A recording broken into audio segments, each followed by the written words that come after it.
Hello friends, तो Avengers doomsday के all new leaks आ चुके हैं। अब हाँ भाई देखो, बहुत बार हम लोग लीक्स की बात कर चुके हैं, लेकिन ये जो कुछ लीक्स आए हैं ना, वो बहुत ज़्यादा वाइल्ड एंड क्रेजी है। ठीक है, अगर ये सच है और सच लगते हैं, ठीक है, जब तुम इन लीक्स को सुनोगे तो थोड़ा बहुत सेंस बनाएगा। लेकिन बहुत सारी चीज़ें ऐसी भी हैं जो हाँ हो सकता है कि मूवी के अंदर देखने को मिलेगी, लेकिन भाई सेंस नहीं बना रही वो चीज़ें। अब वो क्या क्या सवाल है वो तो मैं बताऊंगा ही, लेकिन सबसे पहले लीक्स के ऊपर बात कर लेते हैं। फिर जो क्वेश्चंस मेरे अंदर आए हैं मैं उनके बारे में बात करूंगा, और आप लोगों के मन में भी जो सवाल आ रहे हैं उनको आप कमेंट्स में जरूर बताना, मैं उनका रिप्लाई करूंगा। एंड भाई सिर्फ मैं ही नहीं, आप में से जितने लोग भी कमेंट करने वाले हैं भाई, दूसरों के कमेंट्स को चेक करना, वो लोग क्या क्वेश्चंस लिख रहे हैं, क्या आपके पास उसके आंसर्स है। हम लोग इस तरीके से डिस्कस करेंगे भाई। फैन थियरीज डिस्कस करने का वक्त है ये 2026 दिसंबर तक फैन थियरीज डिस्कस करनी है।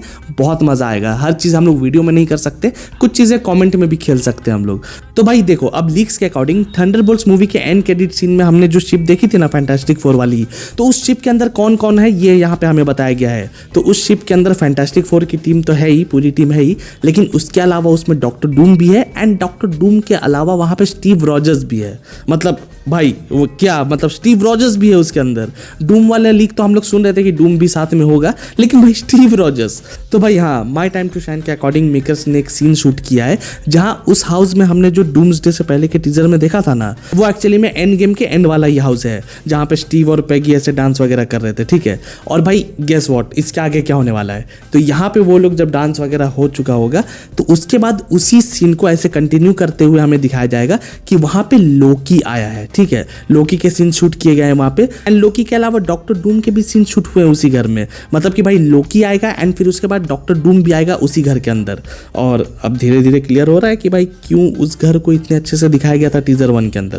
तो अब देखो टाइमलाइन को समझो।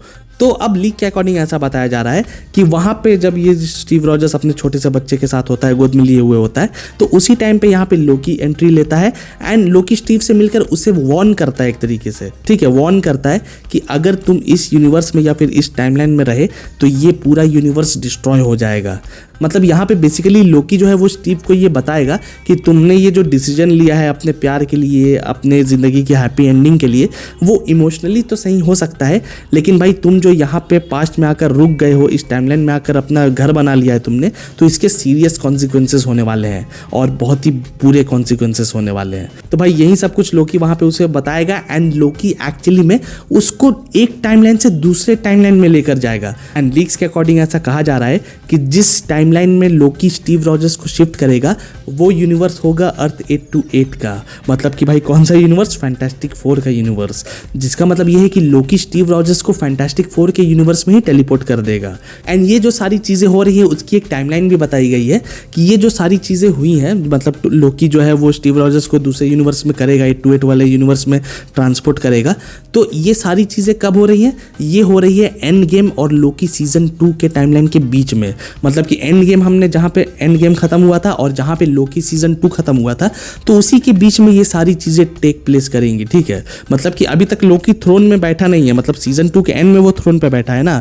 तो अगर सीजन 2 से पहले, एंड गेम के बाद और सीजन 2 से पहले ये सारी चीज़ें हुई हैं, तो इसका मतलब ये है कि लोकी अभी तक उस थ्रोन पे नहीं बैठा है। बस उसने इतना किया कि 616 के अर्ली टाइमलाइन से जहाँ पे स्टीव रॉजर्स चला गया था, वहाँ से उसने 828 में स्टीव को माइग्रेट कर दिया है और उसको सेटल कर दिया है वहाँ पे। तो भाई अब अगले लीक पे आते हैं जहाँ पे हमें बताया गया है कि डूम एंड रीड को पहले से ही मल्टीवर्स के बारे में पता है, और लीक्स यही बोलते हैं कि डॉक्टर डूम और रीड रिचर्ड्स दोनों ही मल्टीवर्स के बारे में सब कुछ जानते हैं, और शायद इसलिए ही डूम 828 यूनिवर्स में आता है और बैक्स्टर बिल्डिंग में पहुंच जाता है, क्योंकि शायद उसको मालूम है कि मेरे अलावा जो अगला इंसान जानता है मल्टीवर्स के बारे में वो रीड रिचर्ड्स ही है। और भाई 828 में तो हमें लैटवेरिया का फ्लैग भी देखने को मिला था, लेकिन डूम फेस वाला फ्लैग नहीं देखने को मिला था। तो इससे हम लोग ये भी मान सकते हैं कि विक्टर वॉन डूम एक्चुअली में 828 का रूलर नहीं है, वो कहीं और का रूलर है, किसी दूसरे यूनिवर्स का रूलर है। हाँ, 828 में लैटवेरिया होगा, लेकिन शायद डूम यहाँ से नहीं होगा, इस लैटवेरिया में कोई और रहता होगा। खैर इसके बारे में हम लोग कभी और बात करेंगे, लेकिन यहाँ पे लीक्स के अकॉर्डिंग डूम एक ऐसे यूनिवर्स से है जहाँ उसने सू स्टॉर्म से शादी की है, उनका एक बेटा भी है, एंड एक्चुअली में डूम और सू का जो बेटा है वो फ्रैंकलिन रिचर्ड्स है। एंड इसलिए फैंटास्टिक फोर के पोस्ट क्रेडिट सीन में जब डूम फ्रैंकलिन को देखता है तो भाई वो एक विलेन जैसा बिहेव नहीं कर रहा, वो बस एक ऐसे बाप के जैसा बिहेव कर रहा है जिसका बेटा खो चुका है और दूसरे यूनिवर्स में उसने अपने बेटे को देख लिया है, सेम उसी शक्ल के साथ, उसी हाइट के साथ, उसी एज में शायद। मतलब जिस तरीके से हम लोग मल्टीवर्स ऑफ मैडनेस में वांडा के साथ हुआ था ना, कि दूसरे यूनिवर्स में उसने अपने बच्चों को देखा था और फिर वो एक माँ की तरह उनसे प्यार करने की कोशिश करती है, तो सेम यहाँ पे डूम भी करने की कोशिश कर रहा है। ठीक है, वो बस फ्रैंकलिन को देखकर खुश हो जाता है और थोड़ा इमोशनल हो जाता है क्योंकि उसने अपने यूनिवर्स के अंदर अपने वाले बेटे फ्रैंकलिन को खो दिया है। तो खैर अब आगे बढ़ते हैं। तो लीक्स में आगे बताया गया है कि डूम फैंटास्टिक फोर की टीम से मिलेगा और उन्हें बताएगा कि उसका यूनिवर्स डिस्ट्रॉय हो चुका है और फिर वो उनको इनकर्जन्स के बारे में भी बताएगा, मल्टीवर्स के कोलैप्स के बारे में भी बताएगा एंड शायद यहाँ पे वो उनसे ये कहेगा कि एक्समेन का कोई यूनिवर्स है जो वर्ल्ड्स को डिस्ट्रॉय कर रहा है। मतलब एक्समेन यूनिवर्स जो है वो मेन ऐसा यूनिवर्स है जो बाकी यूनिवर्सेस को डिस्ट्रॉय कर रहा है, बाकी अर्थ्स को डिस्ट्रॉय कर रहा है ताकि उसका यूनिवर्स बचा हुआ रहे, उसका अर्थ बचा हुआ रहे। और भाई ऐसी एक लीक भी आई थी कि एक्समेन के यूनिवर्स, एक्समेन जो है वो टोबी मैगवायर के यूनिवर्स को भी, मतलब टोबी मैगवायर के अर्थ को भी डिस्ट्रॉय कर देंगे ताकि उसका अर्थ इनके अर्थ से मतलब टकरा ना सके। तो भाई ये चीज़ें थोड़ी सेंस बना रही है मेरे को। बाकी इसके अलावा एक और चीज़ आई है भाई, और यहाँ पे ये थोड़ा सा अजीब लग रहा है मेरे को, लेकिन पेगी कार्टर के बारे में बताया गया है कि एक्चुअली में इस लड़ाई में पेगी कार्टर डॉक्टर डूम का साथ देने वाली है। मतलब बाकी लोग शुरुआत में कन्विंस हो सकते हैं डूम से, लेकिन बाद में वो लोग डूम के अगेंस्ट हो जाएंगे, लेकिन पेगी कार्टर डूम के अगेंस्ट नहीं होगी, वो उसका साथ देगी। लेकिन हाँ, यहाँ पे ये नहीं बताया गया है कि वो ईविल हो जाएगी। यहाँ पे पेगी कार्टर के पर्सपेक्टिव से ऐसा बताया जा रहा है कि उससे ऐसा लगता है कि उसके और स्टीव के गलत डिसीजंस की वजह से, मतलब कि स्टीव जो पास्ट में आकर रुक गया और दोनों ने अपनी एक फैमिली बसा ली, तो उनका ये जो गलत डिसीजन था उसके वजह से ही मल्टीवर्स टूट रहा है एंड इसलिए पेगी जो है वो डूम पे ट्रस्ट करती है और उसकी तरफ से ही फाइट करती है। तो भाई यही थे वो लीक्स जो अभी तक बाहर आए हैं, लेकिन इन लीक्स के साथ बहुत सारे बड़े बड़े क्वेश्चंस भी हमारे सामने आ चुके हैं जिनके ऊपर अब मैं बात करने वाला हूँ। ठीक है, तो पहला क्वेश्चन ये है कि लोकी आखिर स्टीव के पास क्यों गया, वो भी तब जब उसने मल्टीवर्स को अपने कब्जे में नहीं लिया है। मतलब कि बताया गया ना कि लोकी सीजन 2 के इवेंट से पहले ही ये सारी चीज़ें हुई हैं, तो अब तक उसने मल्टीवर्स को अपने हाथों में नहीं लिया है, सारे टाइमलाइंस को जिंदा नहीं किया है।